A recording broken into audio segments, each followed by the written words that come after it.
Alrighty, I'm so excited to introduce our next speaker.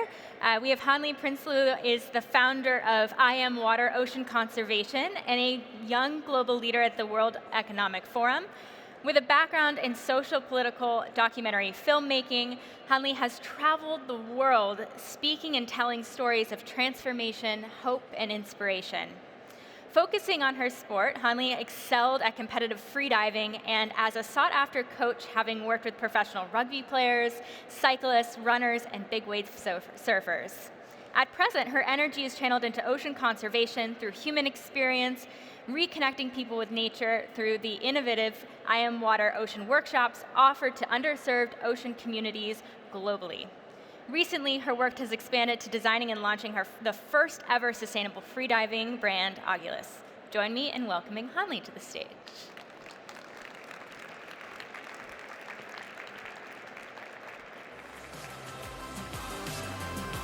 Good to see you.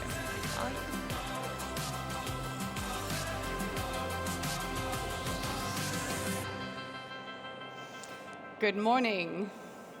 Hope you're all having a good morning. My name is Hanli, and I'm excited to share with you today about your connection to the ocean. And that might feel like a stretch when we're sitting in Paris, but at least the sun has come out and we're next to the river. So let me invite you to have a little journey with me as we start reconnecting with where we come from. So even though you're sitting in the Grand Palais in Paris, join me on an aquatic journey. So uncross your legs if they're crossed. Sit up a little bit straighter. Get comfortable. And bring your hand onto your belly. Yes. And as we all have gone through the intense security to get in here, you are clearly in a safe space. So I invite you to close your eyes. And let's breathe. Inhale slowly to feel your belly expand. And exhale. And inhale. And exhale. And as you keep your eyes closed and your breath flowing, I want you to imagine yourself where you are sitting right now. So imagine you're just hovering above your own head, looking down on you. You might remember what you're wearing, you might remember who you're sitting next to, and then zoom out. Look at yourself from higher up under the roof of the Grand Palais, and zoom out. So you're looking down at the whole of Paris, and zoom out, up into the sky, into the atmosphere, looking down on this one perfect blue dot. Should never have been called planet Earth. It should always have been called planet Ocean. The only blue as far as the eye can see. And as you slowly come down, back into our atmosphere, back above Europe, back above Paris, and back into your own body, take one last big breath in. Open your eyes and sigh it out. And maybe this is what you looked at when you were up there looking down. More than 70% of our Earth's surface is covered by ocean. More than 70% of your body is water when you are born. Our tears cry the same salinity as the ocean. We come from the ocean. Our first 9 months are spent in a watery world where sound is muffled and sight is dim. And then we are born into this world of sight and smell, and we take that first breath, and every day, we breathe, and we forget that we come from water, and we think we are terrestrial, when in fact we are ocean creatures, ocean beings, and our bodies remember water. So my journey back into water came through freediving, apnea, the holding of the breath for exploration, for diving deep. In freediving, we dive as deep as possible, as far as possible, and as long as possible. And now that you've been practicing your breathing in and out, and zooming in and zooming out, I invite you to join me on a dive. And I want you to take a few deep, slow breaths to prepare. And this is a discipline in freediving called dynamic apnea, no fins. So swimming as far as possible as you can on one single breath of air. This is many years ago when I was trying to break a South African record of 75 meters. 75 meters in a swimming pool was the South African record. I've taken my biggest possible breath in. Those of you who want to join me, take a big breath in and hold your breath. Thank you. Let's dive. I've started the dive with a big breath of air. I've got a green tube around my neck, which is filled with lead shot to keep me down. Anybody who's swum in a pool before will know that half your energy is taken by just staying down, right? So I can relax and swim slowly. That's 25 meters, touch and turn. The South African record that I'm trying to break is 75 meters. I've done 80 in training, so I know I can do it, but I'm nervous, so can I do it when I'm nervous? So let's see. So I'm trying to relax as much as I can. I'm trying to slow down my thoughts. Our body uses most of our oxygen that we take in is used by our thoughts. So make sure your thoughts are of a high enough quality to warrant the use of your oxygen. So here I'm touching. Who's still counting? 50 meters. So at about this point, I'm still quite relaxed. I'm slowing my mind down. I'm using a visualization, imagining myself swimming with a pod of dolphins that I've spent many, many years with on the coast of Mozambique. And I'm literally telling myself, I am a slow dolphin. I am a slow dolphin. I am a slow dolphin as I swim. So here I'm coming up to 75 meters. At this point, my body is starting to ask me for oxygen. My diaphragm is starting to contract to make me breathe. I'm starting to become aware of the breath hold. Touch and turn, that's 75 meters for those of you who are counting. So round about here, I've broken the South African record. But I feel really strong. The slow dolphin visualization is working. So I think I'm going to keep going a little bit longer. I'm going to keep going as long as it feels possible, as long as I can. So I keep going. Now you can see I'm starting to swim a little bit faster. My muscles have started using lactic acid, so I'm not using oxygen anymore, so I can use my muscles more strongly. So there I've turned at 100 meters. So I'm speeding up because I'm trying to not waste space while I'm not wasting oxygen. And at this point, I'm telling myself, I can see the tiles, I can hear my thoughts, I'm fine. I've got more oxygen left. I can keep going. My coach is knocking on the side of the pool, wondering if I actually know what I'm doing. I touch the wall at 125 meters, and I come up at 126 and breathe, and breathe, and breathe. Who's still holding their breath with me? Tom? No. Okay. For those of you who tried, I appreciate it anyway. Thank you. So on that video, when I came up from that dive, I was strong. I had to do my surface protocol. In free diving, you have to take off your facial equipment, show an OK sign at the judge, not at your friend or your coach, at the judge, and say, I'm OK. And if you can't do those three things in that order, you're disqualified, and your whole dive was worth nothing. So I came up, I took off my mask, I showed the OK sign, I said I'm OK, I waited, I got the white card.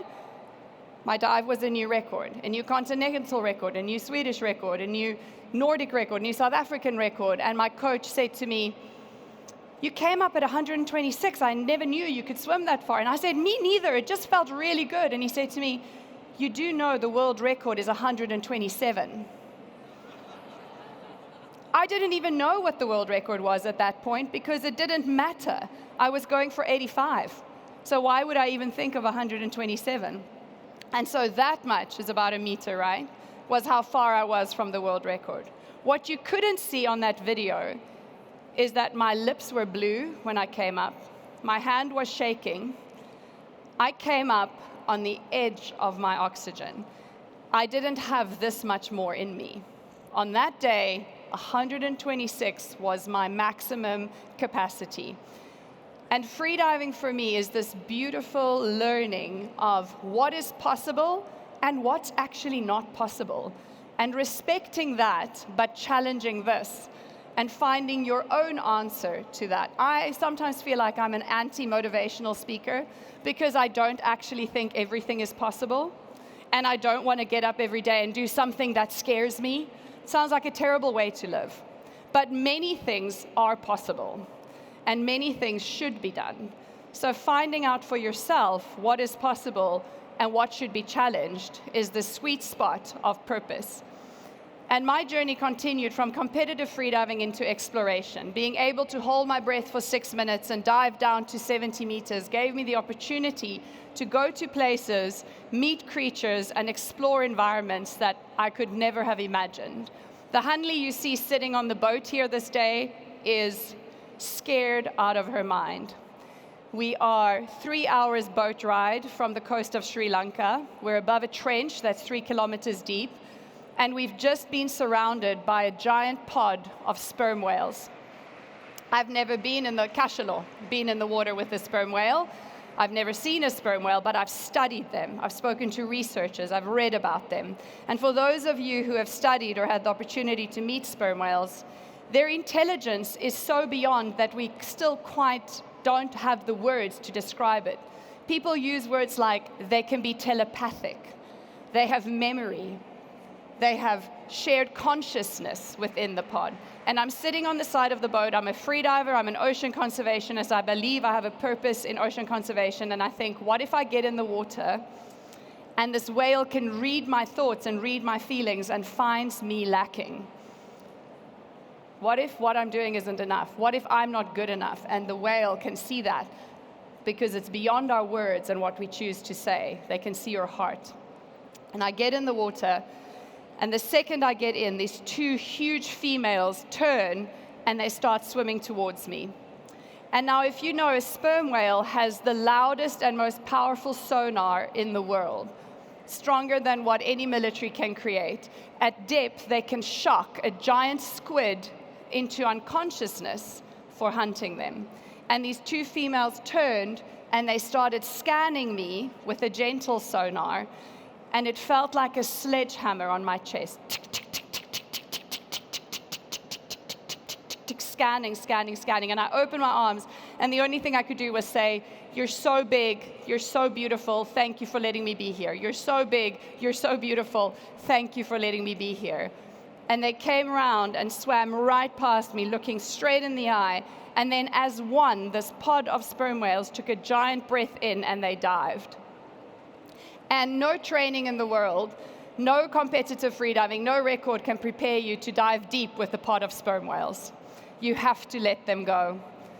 And they went down to over 1 kilometer deep to hunt giant squid. I swam with them to about 40 meters and then had to come up to breathe.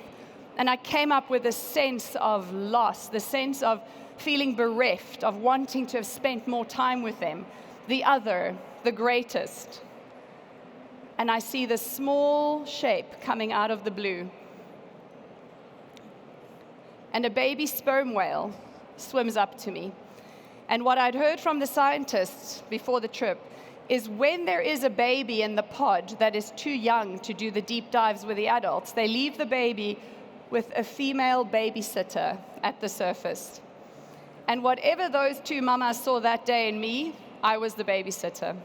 And for the 45 minutes that they hunted at depth, this little whale and I played baby whale games. I would dive down, and then she would come down, and then we'd swim around each other, and then obviously I would have to breathe, so I would go back up to the surface and take a breath, and she'd be like, "What are you doing? Why do you even have to breathe? This is so boring." And then I would come down again, and we swam, and we interacted, and we shared time. And deep down below, we heard the adults ticking and clicking and hunting, and then they came up again, and as one, the baby joined the pod, and they swam off. And this moment in time, this moment of connection with a species so other, so great, so powerful, left me forever changed.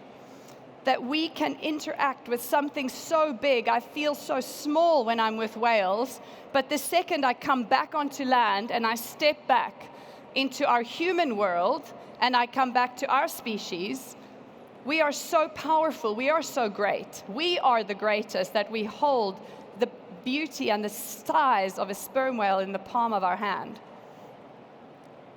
So whether or not you want the job, you're also the sperm whale's babysitter. Because for whatever reason, our species has the greatest power on this planet. We do not deserve it, don't get me wrong, but we have it. And with that comes great responsibility when you think of the kind of consciousness that we can influence. And from these travels and all these experiences, for me, it wasn't enough to see the great. It wasn't enough to break the records. How do we share this with others? How do we get people to connect with the ocean and feel that love and feel that what the ocean gives us, what we are part of when we're on this planet? And as a South African, every time I would come home to South Africa, I'd stand on the beach, I'd go into the water, and I'd see who's on the beach and who's going into the water. And if you ever play that game when you're on the beach next, see who's on the beach and who's going into the water, and start thinking about access and start thinking about equity. And if we want to talk about protection and if we want to talk about conservation, we have to talk about who's going into nature, who is connecting with nature and feeling their hearts open and their behavior change because of love, not because of fear or rules or regulations or data that scares the living crap out of us. We act when we love. We have so much data, we have so much information, we haven't acted. So if all the information can't make us change, it has to be something deeper. We have to open hearts to the natural world. So I started I Am Water, a nonprofit that works with taking children on experiences in the ocean to protect what they love. And let me give you a moment of what that looks like in Cape Town.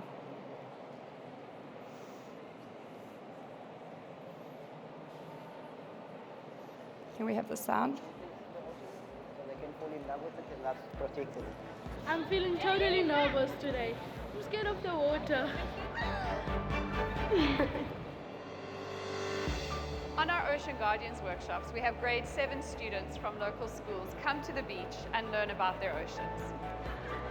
The workshop consists of 2 days. The first day, the experiences are had at a beautiful local tidal pool. On the second day, we bring them to one of our incredible pristine marine protected area beaches. These ocean conservation workshops are important to the kids in our community. Some of them don't really come out of good homes. Some of them can't even swim. So to bring them out a little bit of their comfort zone gives them that confidence to show them that they can actually do anything that they want to do.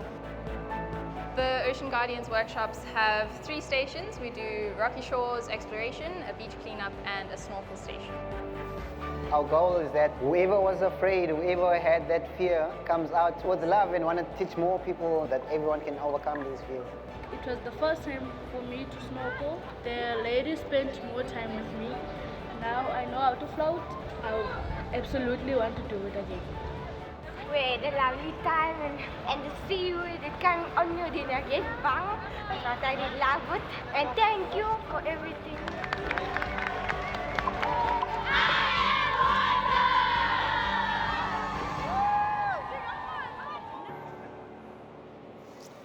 And I can tell you, thank you.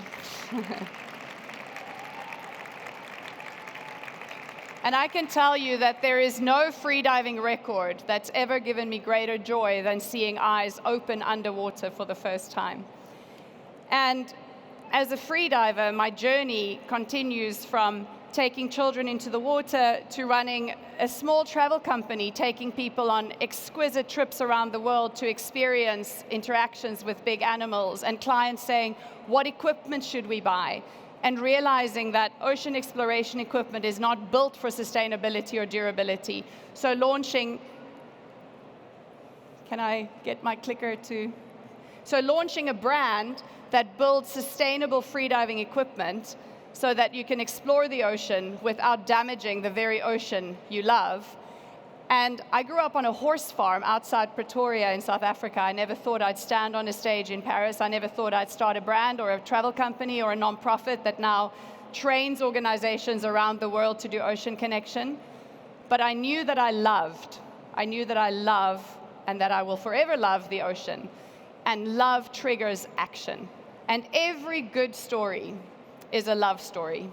Every good story. If you think of what you truly love, who you truly love, and how you would act if that was threatened, that's the impetus you want every day to do what you have to do.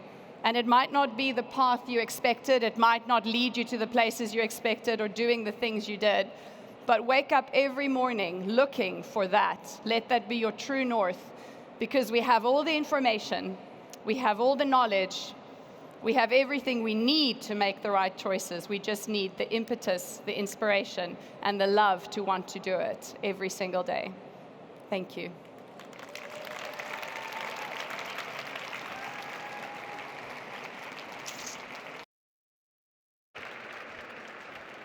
I don't know about you all, but I have a new life goal of being a whale babysitter, so I'm going to call up my boss after this and let him know.